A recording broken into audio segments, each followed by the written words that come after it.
I never got a break with anything. You kidding? With me, nothing comes easy, nothing. Well, last week, my gay uncle died. Left me all his dresses. Ain't got a break with nothing, Johnny. Hasn't been a good year, has it? Rodney Dangerfield made Johnny Carson lose it by destroying himself joke after joke. When I was a kid, I never got girls, never. Really? My friends didn't know, though. I fooled them, you know. I used to go to drive-in movies alone and do push-ups in the back seat of my car. These are Rodney Dangerfield's funniest jokes on Johnny Carson, the cop who wouldn't help find his parents. How many kids you had? I got 2 kids. I love my kids. Yeah, you know, I know that. My kids, of course, but our boy gives me trouble lately. Yeah, really?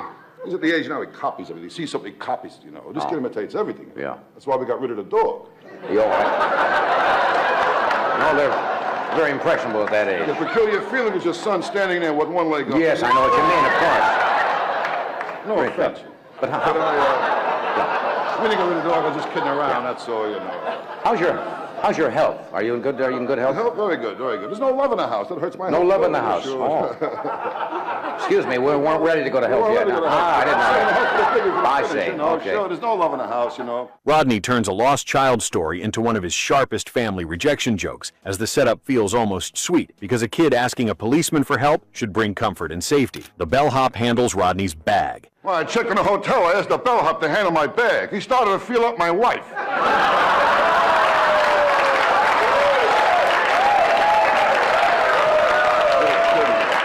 I said to him, I said, hey, buddy, who told you could play around my wife? He said, everybody. I told my wife I could never relax, you know. I told her our kid is spoiled. She told me a lot of kids smell that way. She's a lousy cook, too. She can't cook at all. I leave dental floss in the kitchen, the roaches hang themselves. Rodney opens the hotel joke like he's entering a normal travel story, then immediately turns the bellhop into another person who makes him look foolish. The ugly kid picture. And I was a very ugly kid. Every time my old man wanted sex, my mother showed him my picture.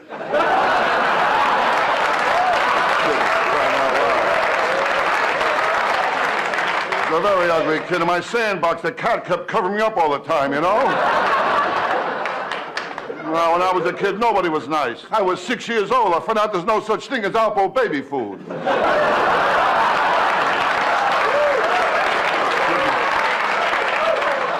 I mean, nobody was nice. My mother never breastfed me. She told me she liked me as a friend. Dangerfield's ugly kid line is one of those jokes where the cruelty is aimed so completely at himself that the crowd can laugh without guilt. The rabbit who stayed in critical condition. A lot of strange people out there. Yeah, strange people. I met a guy last week with a problem, though. Strange guy? He told me he had an affair with a girl 3 months ago. He's going nuts. He didn't know what to do. He told me what happened was the rabbit didn't die. It just stays in critical condition, you know. Well, you know, everybody has problems. In fact, I was talking to my brother the other day, you know. And actually, I said my brother, he's my half-brother. Half-brother. Yeah. Well, we have the same parents. He's just that way. You know? Oh, I see. And it's wild having a brother who's gay, I'll tell you that. Really? And I always kid him. I tell him in the family tree he's in the section. You know? Rodney's rabbit joke has a strange old-fashioned setup that depends on the audience recognizing his delivery and casual confidence. I love sports music and one of my kids. And me, Johnny. That's Funny, the I main love thing. a lot of things. Love. I love sports, I love music, and one of my kids. How many kids you had? I got 2 kids. I love my Yeah, kids. you know, I know love my that. kids, of course, but our boy gives me trouble lately. I never got love when I was a kid either. Yeah. My brother got the love. You know, because he was much neater than I was. My room was messed up, but didn't care. My brother's room was in order. His towel was lined up neatly, combs, brushes, hair lotions all in the right place. So what did it mean? What is he today? He's an attendant in a men's room. It didn't mean that. Rodney makes parental affection sound like a multiple-choice question he barely passed, as the line gets a huge laugh because the list begins normally, then turns mean at the very end. My mother liked me as a friend. I tell you, since I'm a kid, women always gave me a hard time. My mother never breastfed me. She told me she liked me as a friend. I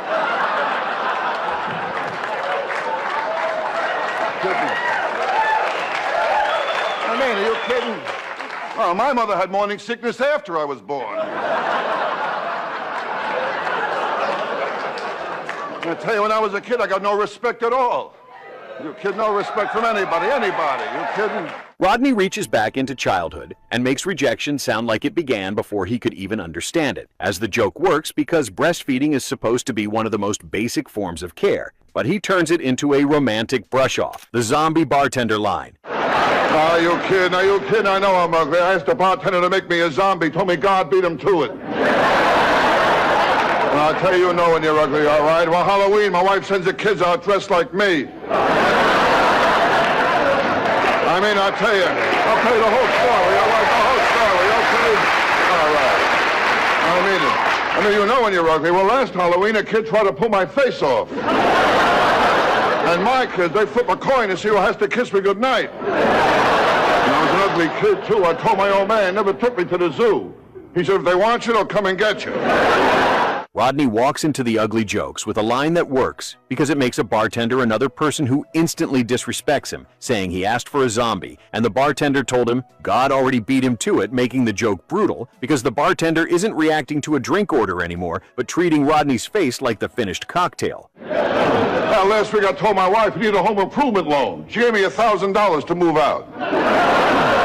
I'll tell you, my wife, there's always something, you know. Well, the other day I called her up. I said to her, honey, I've been thinking the last time we had sex. I'm getting excited.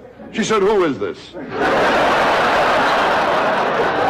I'll tell you, my wife, she never went for me. Well, the first time I called her up, she told me, come on over. There's nobody home. I went over. There was nobody home. Johnny's audience laughs because the insult arrives from a stranger in a totally ordinary setting, while Rodney's delivery makes it stronger because he sounds like he expected bad service, but still got something worse. The word zombie gives the joke its visual punch, making the audience instantly picture the drink and the monster at the same time, while the 1983 Carson moment preserves this joke during Dangerfield's extended ugly run, demonstrating his gift for turning self-deprecation into vivid imagery that sticks in viewers' minds. My wife, she drives me nuts. Oh, she was afraid of the dark. She saw me naked. Now she's afraid of the light. Well, I'll tell you, that's all right. That's okay. I'll tell you, actually, I shouldn't tell jokes about my wife. I mean, she's attached to a machine that keeps her alive, the refrigerator. A simple bar order becomes a theological insult about divine intervention, while the bartender's quick wit makes Dangerfield's ugliness feel like common knowledge rather than personal opinion. The cabbie takes him where the action is. No, I tell you, nothing goes right, you know. Well, yesterday was a beauty. I asked a cab driver, where can I get some action? He took me to my house.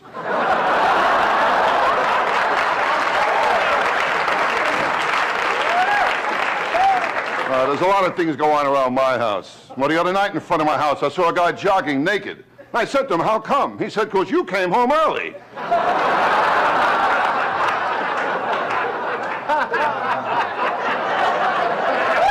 mean, I tell you, my house, I can never relax. I got a kid home, he's getting worse. I got a real mean kid, you know. Well, he scotch tapes worms to the sidewalk, then watches the birds get hernias.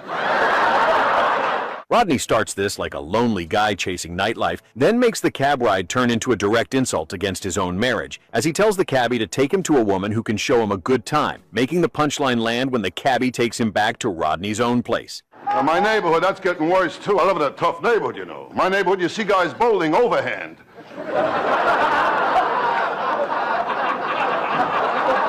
What a neighborhood.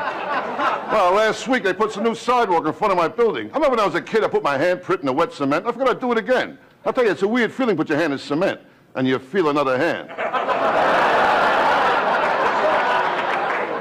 Well, I tell you, my neighbor don't get no respect either. No respect at all. You kidding? No respect from anybody. The joke is brutal because Dangerfield isn't just being rejected, but being informed by a stranger that his wife has a better reputation than he does throughout the entire city, while it has that classic Carson-era snap where the setup sounds slightly naughty, but the punchline lands through implication instead of over-explaining anything. I'll be in Detroit Friday night. Detroit? Oh, great. Yeah, Detroit.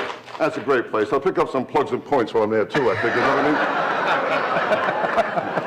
Yeah, I mean, the center stage in Detroit Friday night. They didn't have that down They didn't have that down there? No. Well, what are they going to do? The center stage in Detroit. Center stage. I'll be in Dangerfield Saturday night. I'll be in Dangerfield the whole month of June. You got to keep busy all the time, keep working, you know. And I relax, too, you know. Yeah. Oh, yeah.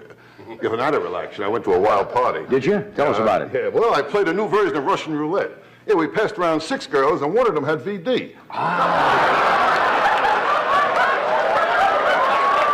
Rodney's character loses twice in one joke. First, because he needs a cabbie to find romance. Then, because the cabbie knows exactly where to go without needing an address, making the line work by turning the unseen wife character into someone larger than life. Almost like the entire city is aware of her before Rodney catches on to his own situation, while the joke appeared in multiple Tonight Show sets, proving its reliability as a closer-for-wife material. The next day, I usually wake up in some strange place with a kid with an accent playing with my feet.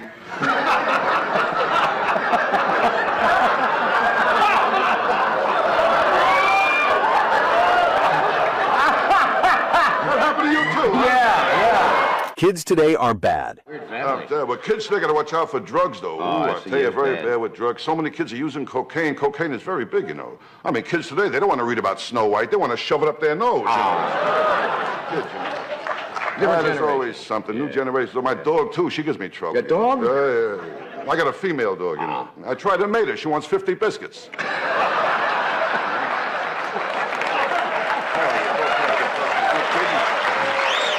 Rodney takes a public service style phrase and twists it into a joke about being selfish with his own substances, saying he says no to substances, then clarifies that when people ask him for some of his stuff, he says no, making the laugh come from how quickly the moral meaning of the phrase collapses into pure self-interest. Instead of presenting himself as clean living or responsible, Rodney makes himself sound like a man who misunderstood the whole campaign but still feels proud of the answer, making it a great late-night joke as it plays on a familiar anti-drug slogan without needing a long setup. Yeah, I can't take the pressure, Johnny. It's bad for my health. How is your health? Now it's time for health. Health. You been to your doctor lately? My friend, Dr. Vinny Boombox. Yeah, that's the one, Dr. Vinny Boombox. My health is bad, very bad. Very bad. I'm not a kid anymore. I'm getting old. Yeah. I know I'm getting old. Well, my last birthday cake looked like a prairie fire.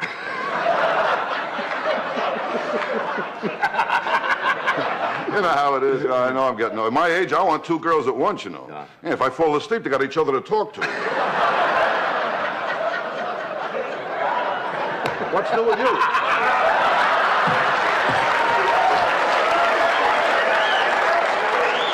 The deadpan quality matters because he doesn't wink at the audience, but lets the wording reveal the trick on its own, while the 1979 Tonight Show appearance includes this line showing Rodney's comfort with edgier material during Carson's more permissive late 70s era. The joke works because it subverts expectations about public service messaging in the simplest way possible, as Dangerfield positions himself as both a substance user and possessive hoarder refusing to share. The punchline depends entirely on misdirection through the word no doing double duty in one sentence, while Carson's audience appreciated the wordplay because it felt smart without being complicated or preachy. The line also fits Rodney's persona of a man who always misses the point of social norms while thinking he's following them perfectly, showing how his character could turn virtue signaling into accidental confession.